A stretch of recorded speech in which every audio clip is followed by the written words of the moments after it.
Que la paix de Dieu soit avec vous, que Dieu vous bénisse. Et je sais que le thème que nous allons aborder semblait être très difficile. D'abord, le docteur Enoch, lui, d'abord, il choisit des thèmes que lui-même déjà doit avoir quelques maîtrises. Et là, il vient nous imposer, hein, avec l'idée, ça devient comme l'énigme de Samson donné aux Philistins pour qu'ils trouvent la réponse afin d'obtenir les habits de rechange. Donc, nous voulons aborder, je crois, 1 Roi chapitre 4 à partir du verset 21 au verset 24. Hein. C'est les thèmes principaux, donc la nourriture du roi Salomon. Alors, nous allons prier le Seigneur. Éternel Dieu, nous te disons d'abord merci pour nous avoir réunis. Et en même temps, nous implorons ta grâce et ta miséricorde sur notre vie.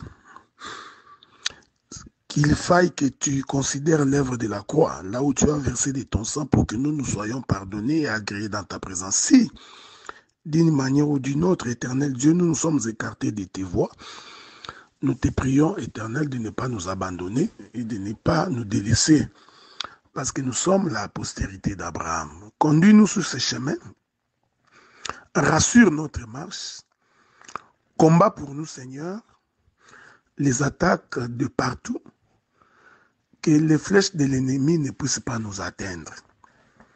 Érige donc tout autour de nous un bouclier, afin que la digue ne s'ouvre pas et que les eaux de la mer n'envahissent pas la maison. C'est la prière que je t'adresse en ce moment. Exerce l'oreille de tout un chacun pour écouter et comprendre ces choses. Rends-nous la langue facile à la compréhension, afin que nous parlions de ta part. Nous t'avons ainsi prié par le nom de Jésus, notre Seigneur et notre Sauveur. Amen. Bon, que le Seigneur vous bénisse. Il est 15h30, 15h25 ici chez moi. Nous allons d'abord prendre notre texte de base. 1 Roi, chapitre 4. Nous lisons le verset 21. Puisque nous avons 2 jours pour exposer, donc nous ne sommes pas pressés.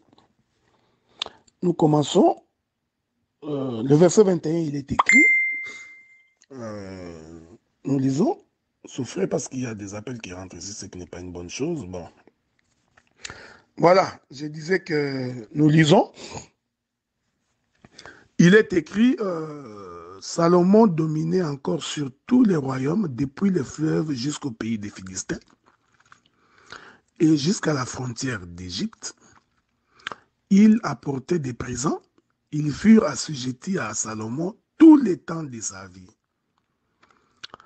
Chaque jour, Salomon consommait en vivres 30 corps de fleurs de farine et 60 corps de farine, 10 bœufs gras, 20 bœufs de pâturage, 100 brebis, outre les cerfs, les gazelles, les dames et les volailles engraissées. Il dominait sur tous les pays de l'autre côté du fleuve, depuis Tiphash jusqu'à Gaza, sur tous les rois de l'autre côté du fleuve. Il avait la paix dans tous les côtés alentours. Que le Seigneur bénisse la lecture de l'Écriture, mais beaucoup plus son explication, parce que j'ai toujours pensé que sans l'explication de l'Écriture, le peuple ne peut pas avoir la vie. Donc, comme j'ai toujours dit, lire une écriture, présenter une écriture, ne peut pas être un argument d'autorité. L'argument d'autorité, c'est lorsque nous apportons l'explication de l'écriture ou l'interprétation de l'écriture. Donc, c'est dans l'explication de l'écriture que se trouve la vie. C'est pourquoi Dieu, lorsqu'il créa Adam, Adam était une masse inerte, c'était un corps sans vie. Ok? Donc, on pouvait voir Adam, mais Adam ne servait à rien. Il a fallu que le Seigneur souffle dans Adam pour qu'Adam devienne un être vivant. Donc, nous comprenons qu'en réalité, la vie était donc cachée dans le corps d'Adam. Que la paix de Dieu soit avec vous. Ici, je voudrais dire que le corps d'Adam, c'est l'écriture, voyez-vous. et que la vie, c'est le souffle de l'Éternel dans le corps d'Adam. Voilà pourquoi, si l'on voudrait comprendre les mystères de la parole, il faudrait donc déchirer le corps d'Adam. Que la paix de Dieu soit avec vous, ok? Parce que c'est là-bas que se trouve la vie à l'intérieur. C'est comme l'écriture que nous avons lue. Cette écriture, c'est ça le corps d'Adam. Que la paix de Dieu soit avec vous. Mais pour que nous découvrions, pour que nous en découvrions la vie, il faut donc que ce corps d'Adam soit déchiré. C'est pourquoi le Seigneur Jésus-Christ sur la croix, lui, le véritable Adam, ce corps-là devrait également être déchiré par les soldats romains pour que l'eau et le sang puissent sortir, pour témoigner de la vie qui est le souffle de vie que l'Éternel avait mis dans le corps d'Adam au commencement. Que la paix de Dieu soit avec vous. Il est écrit dans les livres de 1 Roi chapitre 4 à partir du verset 21 au verset 24 que Salomon régnait sur tous les territoires. Ok, sur tous les royaumes de Juda, Salomon régnait et il a régné jusqu'au pays d'Égypte. Ok, c'est là que je voudrais commencer pour aujourd'hui. Donc, c'est Salomon-là qui règne à la fois dans les territoires d'Israël jusqu'au territoire d'Égypte. Vous comprenez? C'est Salomon-là, il représente la personne de Jésus-Christ. Il est important, il est très important. Hein? Donc, de rappeler aux frères que au temps de Salomon, le verset 24 du chapitre 4 du premier roi atteste que du règne de Salomon, il n'y avait que la paix. C'est-à-dire qu'il n'y avait pas la guerre. Cette chose, il faudrait la retenir parce que ça nous permettra de comprendre. Donc, le règne de Salomon, c'était un règne de paix. Or, la paix et la conséquence est précédée par le moment de guerre. Est-ce que vous remarquez ça? Je répète ça. Donc, la paix est précédée par le moment de la guerre. Donc, nous comprenons que la dispensation de David comme roi, c'était la dispensation de la guerre. C'est donc que Dieu avait dit à David, son serviteur, que tu ne me bâtiras pas une maison, tout simplement parce que tu es un guerrier. Tes mains sont pleines de sang. Ton fils qui viendra après toi, celui-là, il me bâtira une maison.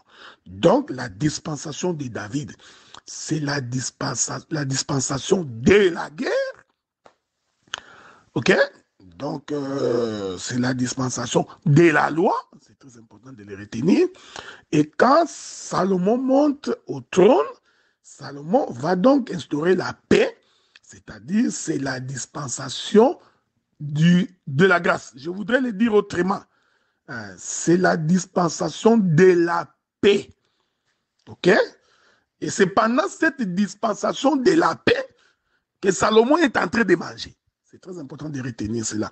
Je voudrais prendre un exemple dans la Bible pour faire asseoir ces choses-là. L'Écriture dit qu'un jour, le prophète Élie, ok, il s'attendait que le Seigneur puisse passer. Laissez-moi vous trouver cette écriture-là. Je voudrais tout simplement... Je suis en train d'introduire, ok, ne vous en faites pas, je ne suis donc pas... je ne suis pas pressé, parce que j'ai mes 2 jours, donc ça me permet d'avancer calmement. Il y a une écriture, je cherche ça. Donc, l'Éternel Dieu devrait passer. Quand l'Éternel Dieu devrait passer, alors, la Bible dit ceci, je crois que c'est dans les livres des rois. Vous permettez, hein, je voudrais trouver cette écriture-là pour que la compréhension soit assez bonne pour tout un chacun de nous. Donc, ça va nous aider à pouvoir avancer. Mais je reviendrai. Je donnerai les écritures plus tard. Le prophète Élie, je crois que c'est le prophète Élie, l'Éternel devait passer. Mais avant que l'Éternel passe, la Bible dit qu'il y a eu d'abord du bruit.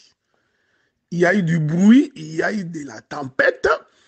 Hein? Donc, le prophète Élie pensait que Dieu était dans cela. Ok? Hein? Il pensait que Dieu était dans ces bruits-là, alors que Dieu n'était pas dans ces bruits-là. Qu'est-ce que je voudrais dire? Je suis en train d'installer Salomon sur le trône, ok? Ne vous en faites pas. Je suis en train d'installer Salomon sur le trône, ok? Donc, il y a eu de bruit et Élie a cru que Dieu s'est trouvé dans ces bruits-là. J'ai trouvé l'écriture, ok? J'ai trouvé l'écriture. Nous sommes dans les livres de 1 roi chapitre 19. Prenez le livre de 1 roi chapitre 19. Nous lisons le verset 11.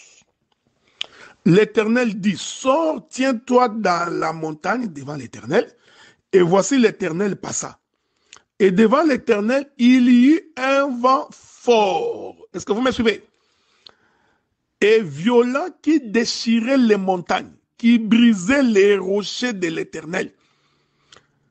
Qui brisait les rochers. L'Éternel n'était pas dans le vent. Après le vent, ce fut un tremblement de terre.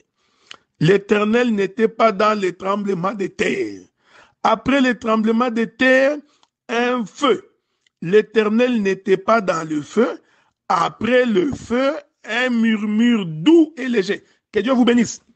Remarquez, je suis en train d'expliquer d'abord le trône de Salomon. Mais ce trône de Salomon est précédé par le moment de guerre que son père David a fait avec ses ennemis.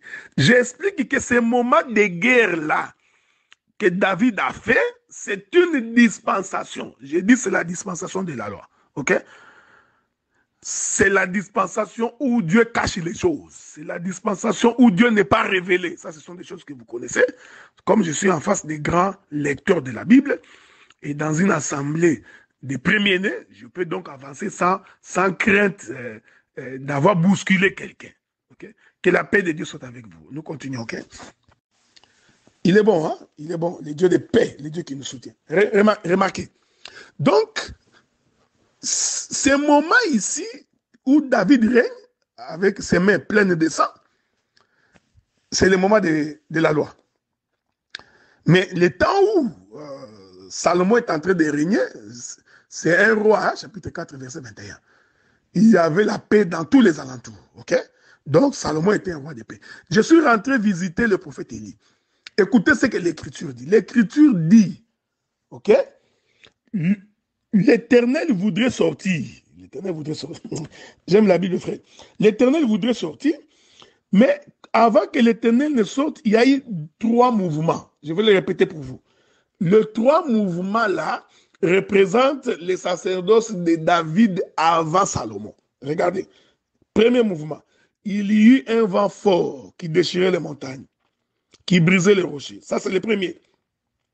L'Éternel n'était pas dans les vents. Après le vent fort, la Bible dit il y eut un tremblement de terre. Dieu n'était pas dans les tremblements de terre. Troisième mouvement, après le tremblement de terre, c'était le feu. Là encore, l'Éternel Dieu n'était pas dans le feu. Ensuite, il y a eu un murmure doux et léger. Donc, il y a 3 temps avant le murmure doux et léger, la douceur, ok? Or, les 3 mouvements-là, les vents, les tremblements de terre et le feu, représentent la dispensation de Moïse, représentent les sacerdoces de David avant Salomon. Est-ce que vous voyez ça? Que Dieu vous bénisse. C'est pourquoi quand vous lisez les livres d'Exode, dans, je crois, Exode chapitre 20 ou 21, vous allez constater que lorsque l'Éternel Dieu fixe rendez-vous à Israël pour les rencontrer à la montagne de Sinaï, avant son apparition, avant que Dieu ne vienne, il y a eu d'abord le vent, le tremblement de terre, pardon. Vent et tremblement de terre. Ok? Donc, Dieu n'est pas dans les bruits. Ok? Le temps de bruit, c'est le moment de tumulte, le moment de désordre. Laisse-moi parler comme ça. Hein? Hein? Laisse-moi parler comme ça. Et ensuite, nous avons un murmure doux et léger. Les murmures doux et légers, là, c'est ça le règne de Salomon. C'est-à-dire, c'est le moment de la paix. Bon, généralement, quand nous saisissons des occasions comme ça, nous saisissons également pour exhorter. Vous savez, j'ai compris dans l'œuvre de Dieu que quand l'Église est dans le trouble, quand dans une Église il n'y a que des discussions, il n'y a que des combats, il n'y a que tel a dit, tel a raconté, aujourd'hui ceci, aujourd'hui demain, généralement Dieu n'est pas dedans. Ça, je rentre dans l'exhortation. C'est pourquoi quand tu gères une église ou quand vous gérez une église, il faudrait éviter les troubles. Quand vous avez un élément perturbateur, il faut les chasser. Il faut les ôter. Dieu ne se contredit pas. Dieu n'est pas, il n'est pas dans les vacarmes. Non. Dieu n'est pas dans les muscles. Non. Dieu n'est pas dans je vais faire ceci, je vais m'imposer. Dieu n'est pas dans ça. Est-ce que vous remarquez ça? Dieu est dans les murmures doux et paisibles. Donc, c'est pendant ces murmures doux et paisibles que Salomon est en train de manger. C'est très important. Ok? Donc, aujourd'hui, je vais d'abord m'atteler là. Parce que si vous comprenez ce que j'ai dit maintenant, quand j'expliquerai les manger de Salomon, ça va être plus facile. Bon, vous savez, moi, il y a beaucoup de prédicateurs après moi. Donc, je prendrai ma part parce que je n'entre pas dans les détails. Tu vois, les fleurs veut dire ceci, manger ça, ça, il mangeait ça, ça, il mangeait ça. Les autres prédicateurs peuvent le faire. Mais moi, je préfère avancer. Il est merveilleux. Regardez, regardez. Hein? Ça, c'est une expression que j'ai empruntée de mon bien-aimé docteur Oscar. Cette expression me colle à la peau, ça ne m'abandonne pas. Regardez.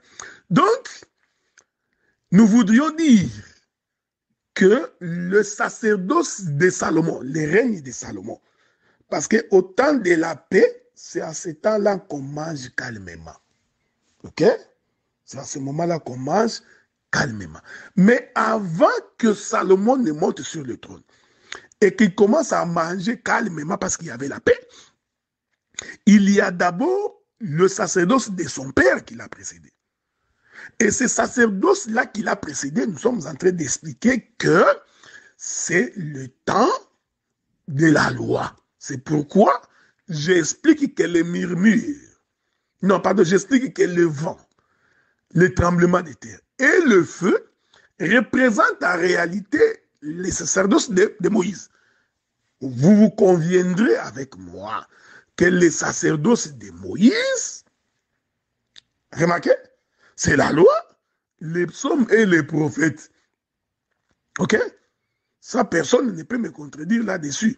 Donc, nous comprenons maintenant que avant que Salomon ne monte sur le trône et qu'il mange, il y a eu d'abord un premier sacerdoce. Parce que je vais expliquer que manger là, c'est tout un sacerdoce. Ok? C'est là que je vais venir. Donc, quand Salomon mange là, c'est tout un... Il est merveilleux, hein? Que la paix de Dieu soit avec vous. Donc, c'est ainsi que il y a il y a eu tremblement de terre, il y a eu le feu, il y a eu du vent, ok? Vous remarquez que, bon, je voudrais rester dans ma parcelle. Il n'est pas dit que partout où tu vois le feu, c'est toujours le sacerdoce de Moïse. Ce n'est pas partout où tu vois les vents. C'est les sacerdoces de Moïse. Que la paix de Dieu soit avec vous. Hein? Donc, écoutez bien. Donc, est-ce que vous remarquez, je voudrais toucher un élément important ici. Donc, vous remarquez que ce temps-là de David avant Salomon, que j'ai symbolisé, que j'ai typifié par le sacerdoce de Moïse, qui est le sacerdoce du bruit, qui est le sacerdoce de la loi, qui est le sacerdoce des animaux. Avez-vous remarqué ça? Je reviens maintenant, je vais revenir. C'est pourquoi vous allez remarquer. Il est écrit dans les livres d'Apocalypse. Il est écrit dans les livres d'Apocalypse. Souffrez, hein? Je vais vous trouver cette écriture-là. C'est toujours important d'avoir les écritures en appui pour nous permettre d'avancer. Il y a quelque chose que mon bien-aimé Jean est en train de dire. Hein? Je voudrais essayer de trouver cette écriture-là dans les livres d'Apocalypse. Venez avec moi. Venez avec moi dans les livres d'Apocalypse. Je suis dans les livres d'Apocalypse, le chapitre 14. Ok? Apocalypse chapitre 14. Je vais lire les premiers versets. J'ai regardé et voici l'agneau s'éteignait sur la montagne de Sion. Que la paix de Dieu soit avec vous. Est-ce que vous me suivez? J'ai regardé et voici l'agneau s'éteignait sur la montagne de Sion. Avec lui 144 000 personnes qui avaient son nom et les noms de son père écrits sur leur front. J'entendis du ciel une voix comme un bruit de grosses eaux, comme les bruits d'un grand tonnerre. Et la voix que j'entendis était comme celle des joueurs de harpe, jouant de la harpe. Ils chantaient un cantique nouveau devant le trône, devant les 4 êtres vivants, devant les vieillards. Personne ne pouvait apprendre les cantiques si ce n'est les 144 000 qui avaient été rachetés de la terre. Je rentre dans les versets que je vous avais dit. Le verset 2. J'entendis du ciel une voix comme un bruit des grosses eaux. Que la paix de Dieu soit avec vous. OK? Remarquez, il est merveilleux. Je n'entre pas dans les champs des prophètes. Moi, je suis docteur, donc j'ai naviguerai dans les doctorats. J'ai naviguerai dans les doctorats. Remarquez. Remarquez que Jean, quand il est en train d'observer, il observe d'abord l'agneau. Nous avons lu ça dans Apocalypse chapitre 1er. Il observe d'abord l'agneau. OK? Or, lorsque nous parlons de l'agneau, nous sommes en train de parler de l'animal et des sacrifices. C'est très important. Donc, l'agneau représente les éléments du sacrifice. C'est pourquoi le verset 2 va dire, il a entendu comme les bruits des grandes eaux. OK? Ici, je voudrais dire que les bruits des grandes eaux, je n'entre pas dans la prophétie parce que ça, les prophètes peuvent s'en charger. Le bruit des grandes eaux, en réalité, représente le sacerdoce de la loi. Je vais donner une écriture pour très bien asseoir ma pensée là-dessus. Parce que le règne de Salomon doit venir après les sacerdoces de Moïse. Regardez, prenons le livre de Genèse. Genèse chapitre 49, ok? Nous prenons ce livre-là. Que Dieu vous bénisse. Je voudrais vous demander de me suivre avec beaucoup d'attention parce que ce que j'ai fait, c'est les préludes. C'est les préludes, donc, parce que quand je descendrai très calmement et la compréhension va être facile pour tout le monde. La compréhension sera facile. Je suis juste en train de... Ici, nous prenons un peu des altitudes pour que quand nous descendrons, que les choses soient aussi simples. Ok? Souffrez, supportez mon langage, c'est une façon de parler. Il n'y a pas de l'orgueil dans ce que je dis, ni de l'arrogance. C'est un peu ma manière de parler, ok? Donc, parce que moi, je crois que chaque docteur, surtout les docteurs, chaque docteur a ses propres mots, ses propres couloirs. Donc, chaque docteur a ses propres spécificités, comme pour tous les autres ministères également. Je disais ceci. Apocalypse parle de l'agneau. Est-ce que vous me suivez? Et l'Apocalypse parle du bruit des grosses eaux. Ok? Je suis en train de dire que ici, et l'agneau et le bruit des grosses eaux représentent les sacerdoces de Moïse, représentent les sacerdoces de David, dont les mains sont remplies de sang qui a précédé les sacerdoces de Salomon. Maintenant, pour faire asseoir la pensée, prenons le livre de Genèse, chapitre 49. Genèse chapitre 49, ça c'est une écriture populaire. Comme mon bien-aimé Enoch l'a toujours dit, un cantique populaire. Mais nous allons donner à ce cantique une nouvelle coloration. Donc nous allons remixer cette chanson, ok? On va les remixer. Jacob appela ses fils. Premier verset. Jacob appela ses fils et dit, assemblez-vous, je vous annoncerai ce qui arrivera dans la suite des temps. Rassemblez-vous et écoutez, fils de Jacob, écoutez Israël, votre père. Jusque-là, il n'y a pas de problème, mon frère. Là, tu te dis, mais tout ça, je connais. Regardez là où nous voulons marquer la différence dans ces thèmes ici. Écoutez ce qu'il dit sur Ruben. Est-ce que vous vous souvenez que Ruben, c'est le fils premier-né? Écoutez, Ruben, toi, mon premier-né. Ah, j'aime ces choses. OK? Ma force est les prémices de ma vigueur. Regardez la manière dont Jacob est en train de définir Ruben. Il continue. Supérieur en dignité et supérieur en puissance. Ah, j'aime le verset 4. Impétueux comme les eaux. Ah, j'aime ça. Est-ce que vous remarquez? Les bruits des grosses eaux. Hein? Je rentre ici. Il dit de Ruben, tu es impétueux comme les eaux. Tu n'auras pas la prééminence. Il est merveilleux. J'aime ces choses. Je m'arrête là. Le reste des versets ne m'intéresse pas. Ici, quand Jacob est en train de parler à Ruben, il démontre que Ruben, quand bien même qu'il est le premier-né, mais Ruben n'aura pas la prééminence. Hein? Mais regardez la manière dont le père est en train de définir Ruben. Il définit que Ruben est puissant. Vous voyez, c'est ce que j'explique. Hein? Le vent, les tremblements de terre et le feu. Il dit que Ruben est puissant. OK? Ruben est supérieur en dignité. Il dit de Ruben qu'il est impétueux comme les eaux. Voyez-vous? Donc, Ruben, ici, il représente les sacerdoces de Moïse. Voilà pourquoi le Père va conclure pour dire, cependant, tu n'auras pas la prééminence. Donc, tu n'entreras pas en premier. Est-ce que vous remarquez ça? Hein? Hein? Donc, il est merveilleux.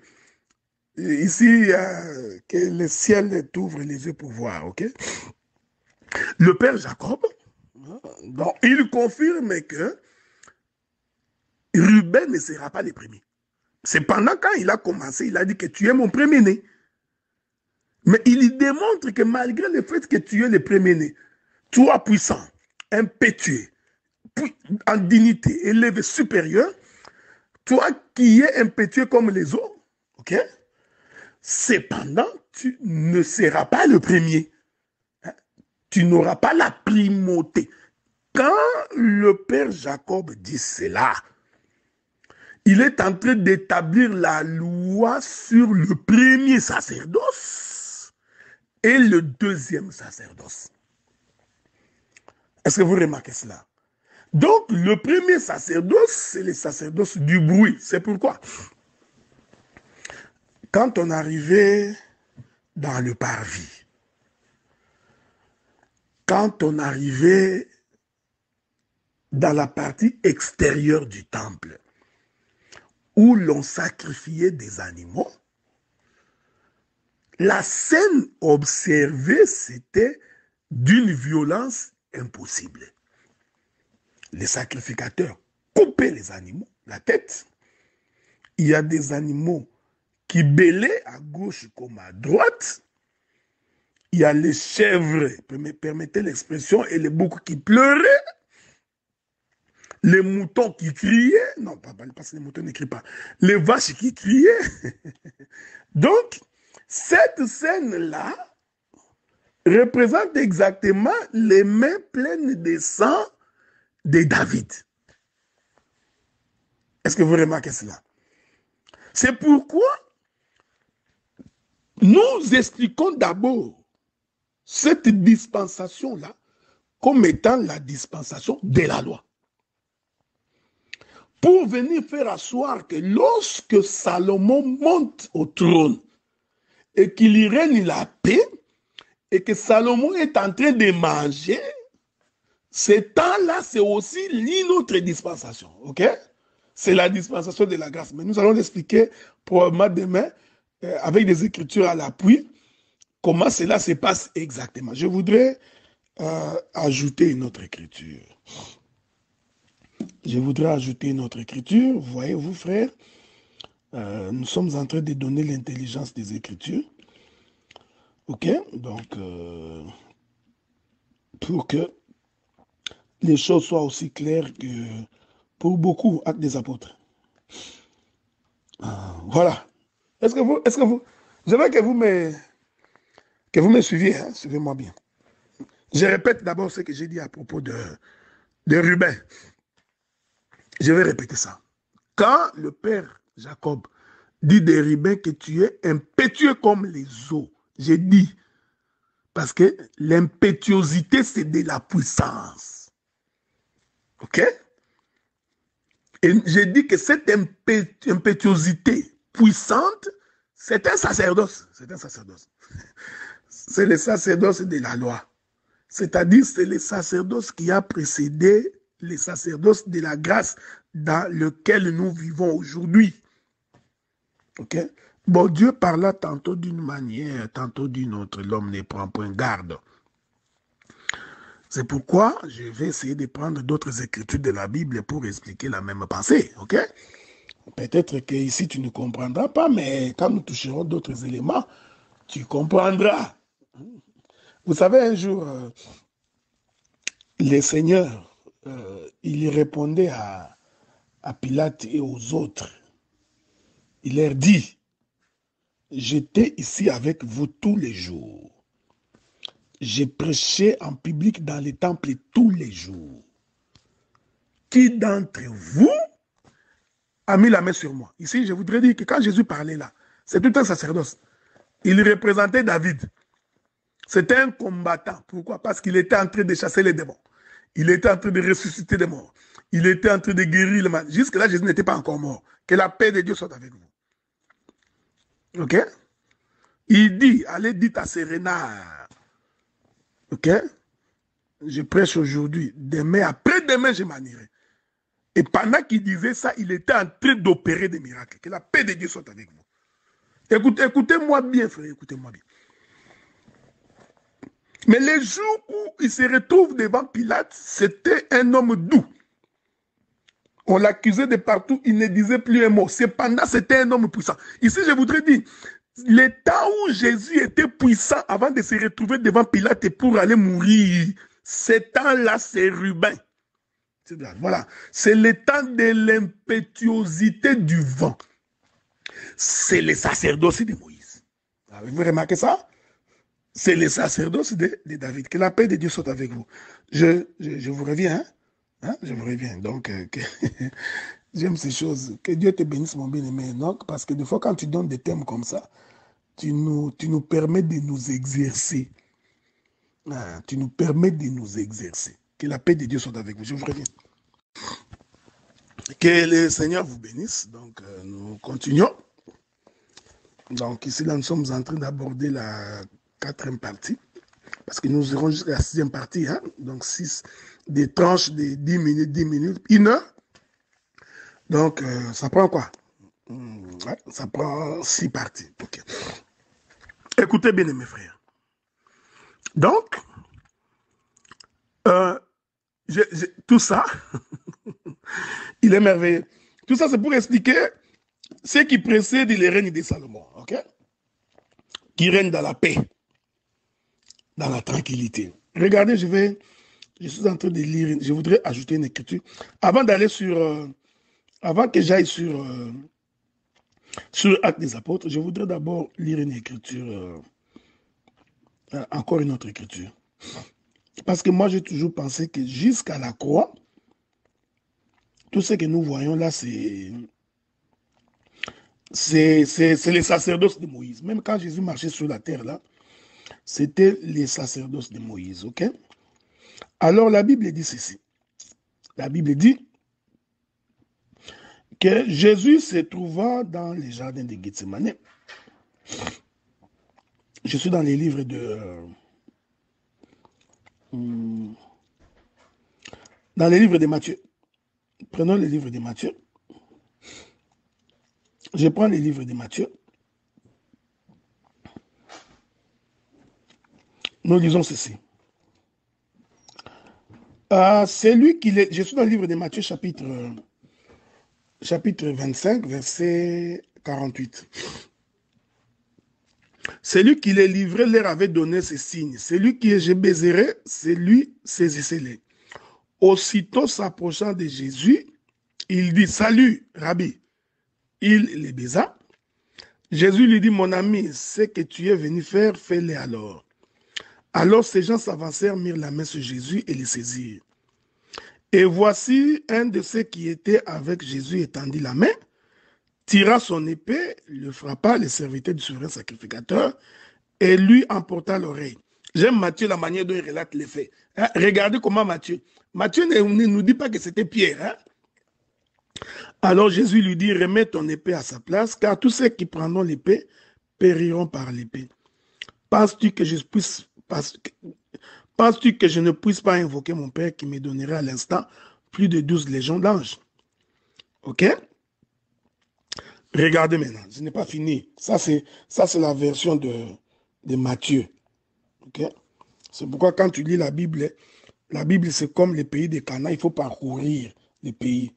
Sinon, parce que si tu ne parcours pas les pays, tu auras une vision partielle du pays. C'est toujours important. C'est comme ça que beaucoup de prédicateurs, avec un seul verset, il devient prédicateur. Il fait toute une doctrine avec un verset. On ne fait pas la doctrine avec un verset. Non. Non, non. La doctrine, pour la faire, il faut parcourir les pays. Il faut explorer Canaan. Hein? Comme ça, vous avez la vision d'ensemble. Tu peux bien présenter la chose, ok? Nous avons lu avec vous comment Matthieu a présenté, non? Matthieu n'a même pas donné les détails. Il n'a pas dit beaucoup de choses. Je voudrais aller consulter le frère Jean. Je prends le frère Jean. J'aime le frère Jean. Parce que Jean est un prophète. Ok? La Bible dit ceci. Jean, le chapitre 18. Écoutez maintenant très bien. Je prends le verset 4. Ce que j'ai dit, Matthieu ne l'a pas dit. Ok? Parce que nous croyons que Matthieu, c'est les lions. Il a sa manière de présenter les choses. Alors que Jean est un aigle, Jean aussi a sa façon de présenter les choses. C'est pourquoi je vous ai toujours dit, bien-aimés frères et sœurs, ce n'est pas parce que tu marches avec les lions que l'aigle n'existe pas. Non. Ce n'est pas parce que tu marches avec le veau que tu oublies que l'homme aussi existe. Il y a des prédicateurs comme ça. Vous comprenez ce que je dis? Donc tu viens avec ton verset, avec la seule interprétation que tu as, et tu es en train de croire que ton interprétation là, elle est unique et exclusive. Non! Ok? Donc tu peux marcher avec les lions, mais moi je marche avec la même écriture. Au lieu de marcher avec les lions, je marche avec l'aigle. Donc il ne faut pas venir dire que non, tu vois là, ça c'est faux. Non, toi tu n'as pas compris les mouvements. Vous avez vu la manière dont Matthieu a présenté cette scène-là. Elle est totalement, pas totalement, elle est vraiment à 80% différente de la manière dont Jean présente. Lisons avec vous. Écoutez, il est écrit, Jean chapitre 18, verset 4.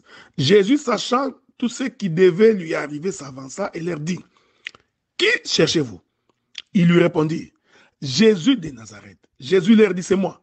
Et Judas qui les livrait était avec eux. Lorsque Jésus leur dit, c'est moi, écoutez, ils reculèrent, tombèrent par terre. Ici, j'aime ces choses. Ici, c'est le sacerdoce de Moïse, c'est le sacerdoce de la loi. Jésus était encore fort et puissant. Quand il ouvre sa bouche, le peuple recule, il tombe. Est-ce que vous remarquez ça? Que Dieu vous bénisse. Remarquez. Il leur demanda de nouveau, qui cherchez-vous? Ils dirent, Jésus de Nazareth. Jésus répondit, je vous ai dit que c'est moi. Si donc c'est moi que vous cherchez, laissez aller ceci. Est-ce que vous remarquez? Ah, donc ici, il y a deux temps. Avez-vous remarqué? Donc, il y a le temps où Jésus ne s'est fait pas laisser prendre. Donc, personne ne pouvait mettre la main sur lui.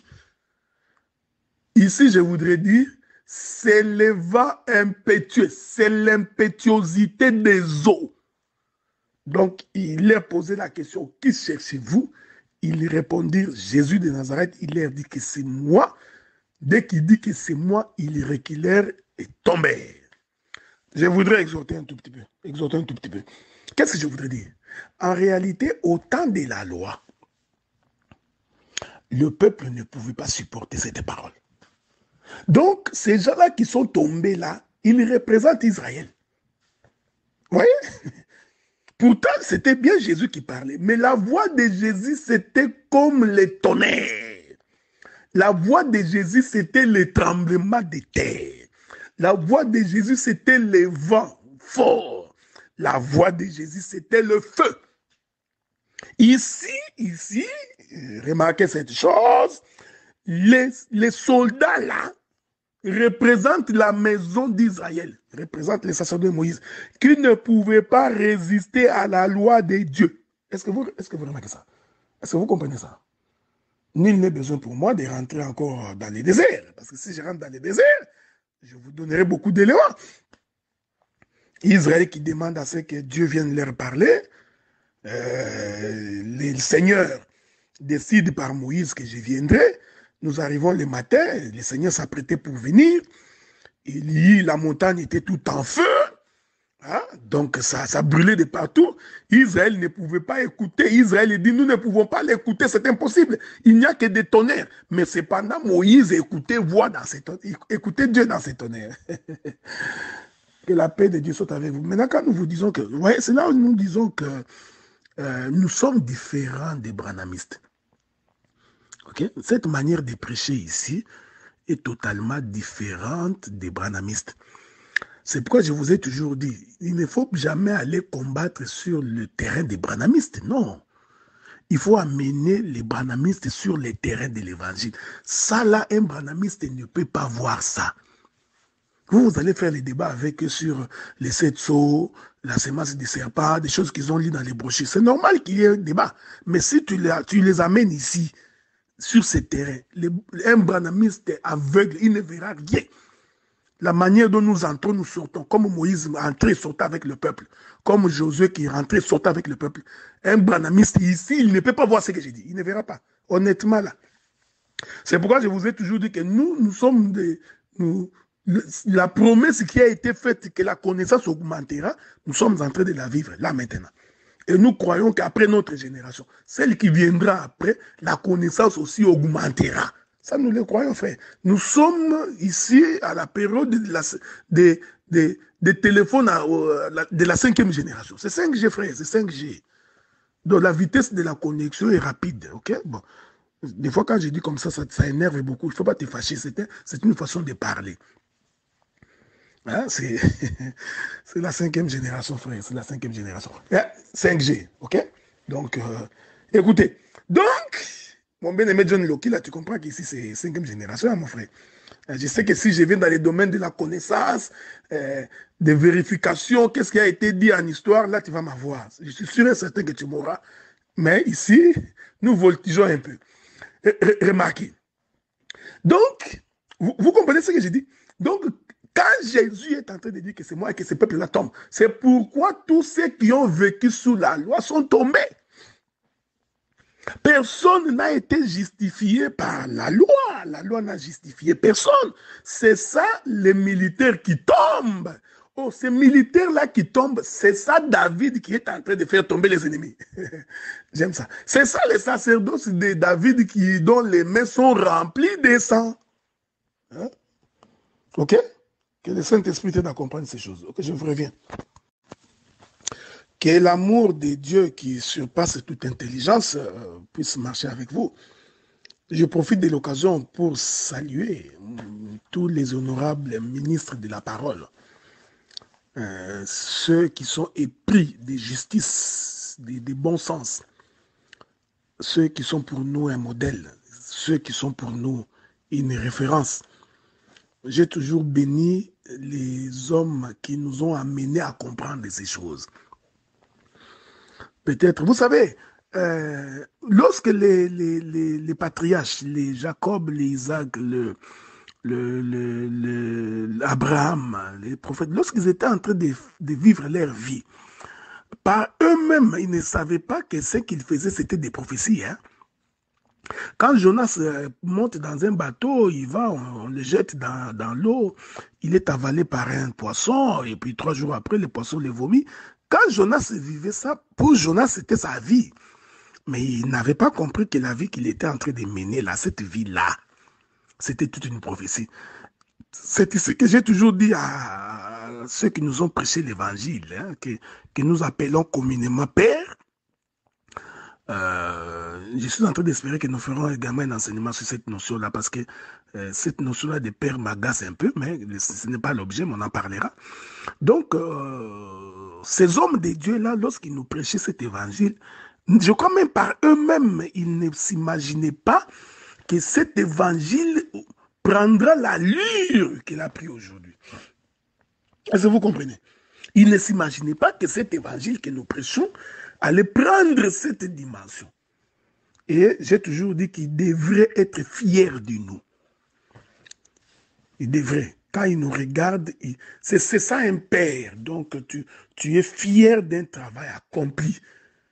Quand tu regardes, tu ne peux pas combattre ta propre progéniture. C'est une expression pour dire ça. Ok? Regardez maintenant, parce que je suis en train de marcher pour atterrir pour aujourd'hui. Je prends le livre des Actes des Apôtres. Ah, donc, donnons l'intelligence des Écritures. Actes des Apôtres. Actes des Apôtres. Souffrez, hein? Souffrez avec moi. Parce que nous voulons trouver une bonne disposition de connexion. Actes des Apôtres. Actes des Apôtres, chapitre 2. Que Dieu vous bénisse. Actes des Apôtres, chapitre 2. Regardez, regardez. Le jour de la Pentecôte, ils étaient tous ensemble dans les mêmes lieux. J'ai toujours dit que jusqu'à ce que le Saint-Esprit descende, nous sommes toujours dans la dispensation de la loi. C'est-à-dire, nous sommes toujours dans les règnes de David. C'est ce que je voudrais dire. Écoutez-moi bien, bien mes sœurs, frères. Donc, jusqu'à ce que le Saint-Esprit descende. Donc, Actes des Apôtres, chapitre 2, ici, le verset que je vais lire, c'est un verset du sacerdoce de la loi. Remarquez cette chose. OK? Il est écrit. Le jour de la Pentecôte, ils étaient tous ensemble dans le même lieu. Je suis en train d'introduire le règne de Salomon. Écoutez ce que la Bible dit. Tout à coup, il vint du ciel un bruit. Ah, j'aime cette écriture. Comme celui d'un vent impétueux. J'aime ça. Avez-vous vu Ruben? Hein? L'impétuosité des eaux. Écoutez, tout d'un coup, il vient du ciel un bruit comme celui d'un vent impétueux. Il remplit toute la maison où ils étaient assis. Verset 3. Alors, des langues semblables à des langues de feu leur apparurent les unes des autres et se posèrent sur chacun d'eux. Et ils furent tous remplis du Saint-Esprit et se mirent à parler en d'autres langues selon que l'Esprit leur donnait de s'exprimer. J'aime ça. Remarquez qu'avant que les apôtres n'aient le Saint-Esprit, avant que les disciples ne reçoivent le Saint-Esprit, qu'est-ce qui a précédé le baptême du Saint-Esprit? Vous voyez, la Bible, elle est parfaite. Donc, c'est la bouche de l'Éternel qui proclame ces choses et sa main, qui est son esprit, vient procéder au rassemblement. Donc, avant que le Saint-Esprit ne se manifeste dans la chambre haute où il y avait 120 personnes, c'est-à-dire qu'il y avait Moïse. Est-ce que vous me suivez? Suivez-moi bien, suivez-moi bien. Parce que dans cette chambre-là, il y avait 120 personnes. Ça, vous le savez, non? Je vais m'atteler là un peu parce que si je ne m'attelle pas là-bas, tu auras du bruit, du bruit dans tes oreilles. Donc, les gens qui étaient dans la chambre haute, qui attendaient le Saint-Esprit, ces gens-là étaient au nombre de 120. Souvenez-vous qu'après les déluges, l'Éternel dira que l'âge de l'homme sera de 120 ans. Ok, ça vous le savez, non?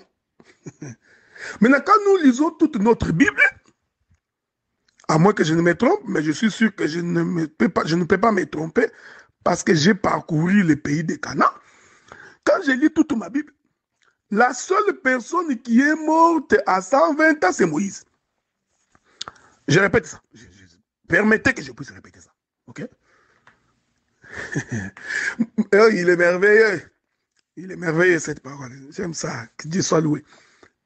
Le nombre de disciples, parce qu'ici, ce qui m'intéresse, hein, frère, c'est le bruit qui a précédé le Saint-Esprit.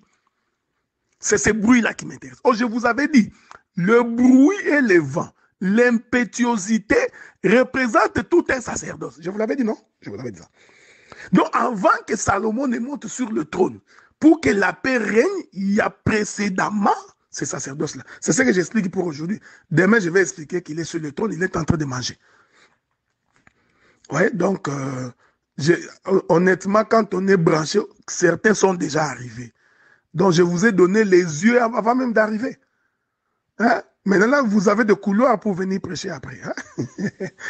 Là, docteur Enoch va dire, docteur, là, tu exagères. Non, j'exagère pas. Donc, maintenant, je viens d'ouvrir un couloir qui permet à ce que nous avancions calmement. Avez-vous remarqué? Le Saint-Esprit a été précédé par le bruit.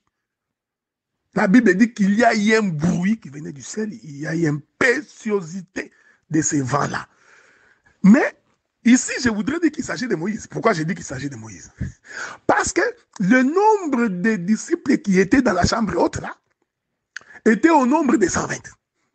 Or, Dieu avait dit dans le livre de Genèse, après le déluge, que l'âge de l'homme sera donc de 120 ans.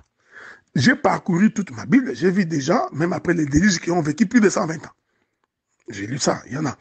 Donc, la personne qui a vécu 120 ans, qui est mort à 120 ans, selon ce que Dieu avait dit dans les livres de Genèse, c'est Moïse.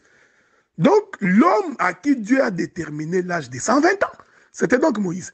Or, ce Moïse-là, il représente les sacerdoces, non, bien-aimé. Il représente les sacerdoces de la loi. Lequel sacerdoce est un sacerdoce de bruit, de désordre. Une façon de parler, ok? C'était un sacerdoce où des animaux criaient. Hein? Un sacerdoce qui ne faisait pas convertir. Ah, j'aime ça.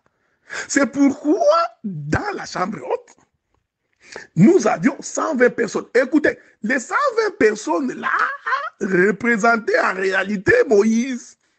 Ils représentaient donc les sacerdoces de Moïse. Cependant, Moïse avait dit, l'Éternel, votre Dieu, vous suscitera d'entre vos frères un autre prophète comme moi. Ah, donc nous comprenons qu'il fallait que Moïse meure à 120 ans pour qu'un autre puisse venir. Est-ce que vous voyez ça?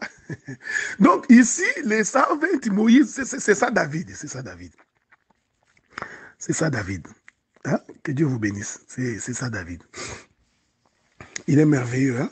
Le Dieu de paix, le Dieu véritable.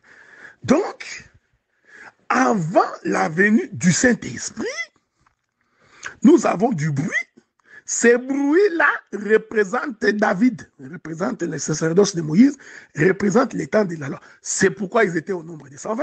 C'est pourquoi il y a eu du bruit. Immédiatement après le bruit, les langues de feu apparurent. Ils reçurent le Saint-Esprit. Salomon vient d'entrer. Voyez-vous, frère? Donc, le règne de paix vient de commencer. Je vais exhorter. Aujourd'hui, nous vivons le règne de paix. Le règne où Salomon doit manger calmement. Il ne peut plus combattre. C'est pourquoi Salomon n'a jamais combattu. Je vais finir. Bon, n'est-ce pas qu'il est bon? Le Seigneur notre Dieu. Voilà, bien-aimés frères et sœurs, très chers collègues, ministres. Oh, comment disait mon bien-aimé le docteur Philippe Soumbou, auguste assemblée. Voilà, telle a été mon intervention d'aujourd'hui. Je me résume, donc, puisque le thème que nous abordons, c'est la nourriture sur la table de Salomon. Et l'écriture que nous avons lue démontre que Salomon, c'était au temps de la paix qu'il mangeait. Alors pour qu'il y ait la paix, donc la paix a été précédée par la guerre, selon les Écritures. J'ai expliqué que ces moments qui précèdent la paix, couronnés par le règne de Salomon, ces moments-là, c'est le règne de David. Or, le règne de David, l'Éternel dit, tes mains sont pleines de sang. J'ai expliqué que ce règne-là représente les sacerdoces de Moïse. Je suis entré dans plusieurs chambres, je suis ressorti. J'ai pris plusieurs couloirs, je suis ressorti, parce que il faut consulter le livre de l'Éternel, mais aucun d'eux. Donc, un livre, plusieurs. Donc, j'ai consulté plusieurs livres, c'est ça que j'appelle entrer et sortir, pour faire asseoir cette pensée-là. Alors, demain, sous la grâce du Seigneur, nous allons maintenant expliquer comment Salomon est assis sur son trône et comment il est en train de manger. Je vais d'abord commencer par définir qu'est-ce que c'est manger. Et j'expliquerai qu'est-ce que c'est cette table de Salomon sur